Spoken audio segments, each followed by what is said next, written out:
دزمہ میں آپ لوگوں کو ویلکم ہے۔ آج میں آپ کے لیے کچھ اسلامک نالج سے ریلیٹڈ ایک واقعہ ہے جو اسلامی واقعہ میں آپ کے لیے لائی ہوں اور آپ کے ساتھ شیئر کروں گی۔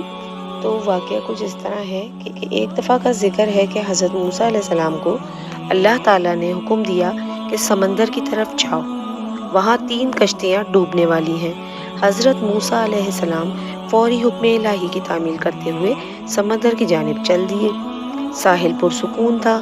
بہت دور سے ایک کشتی آتی ہوئی دکھائی دی جو آہستہ آہستہ ساحل کی طرف بڑھ رہی تھی۔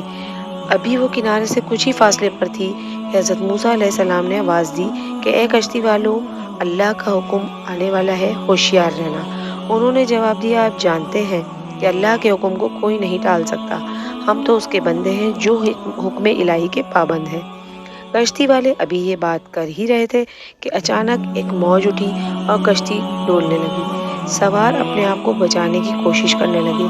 اتنے میں ایک زبردست موج آئی اور کشتی کو اپنے ساتھ بہا کر سمندر کی تہہ میں لے گئی۔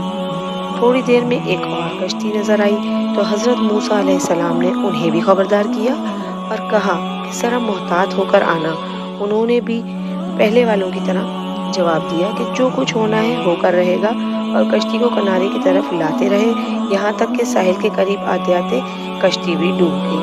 حضرت موسیٰ علیہ السلام اللہ کی حکمت کے بارے میں سوچوں میں محو تھے کہ انہوں نے ایک تیسری کشتی آتی ہوئی دیکھی۔ آپ نے حسب سابق اس کشتی والوں کو بھی نصیحت کی کہ دیکھو، اللہ کا حکم آنے والا ہے، اپنے گناہوں کی معافی مانگتے ہوئے ذرا محتاط ہو کر آؤ۔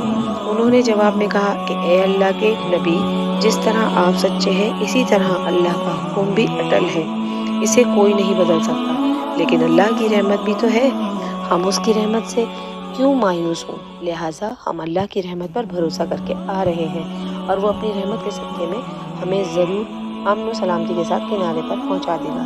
کشتی والوں کا یہ جواب سن کر حضرت موسیٰ علیہ السلام خاموش ہو گئے۔ جب کشتی بحفاظت کنارے آ لگی تو اللہ کے پیغمبر سوچنے لگے کہ اللہ نے 3 کشتیاں ڈوبنے کا فرمایا تھا، 2 تو ڈوب گئیں، لیکن تیسری سلامتی کے ساتھ کنارے آ لگی ہے، وہ کیسے بچ گئی؟ ارشاد باری تعالیٰ ہوا کہ اے موسیٰ، آپ نے سنا نہیں کہ تیسری کشتی والوں نے کیا کہا؟ انہوں نے میرے حکم کو تسلیم کیا تھا، میری رحمت کو آواز دی تھی اور اس پر پورا توکل اور بھروسہ بھی کیا تھا، اس لیے یہ کشتی میری رحمت کے طفیل بچ گئی، کیونکہ جو بھی میری رحمت کا طلبگار ہوتا ہے میں اسے نا امید نہیں کرتا۔ حدیث میں آتا ہے کہ اللہ تعالیٰ نے جب مخلوقات کو پیدا فرمایا تو عرش پر لکھ دیا کہ میری رحمت میرے غضب پر غالب ہے۔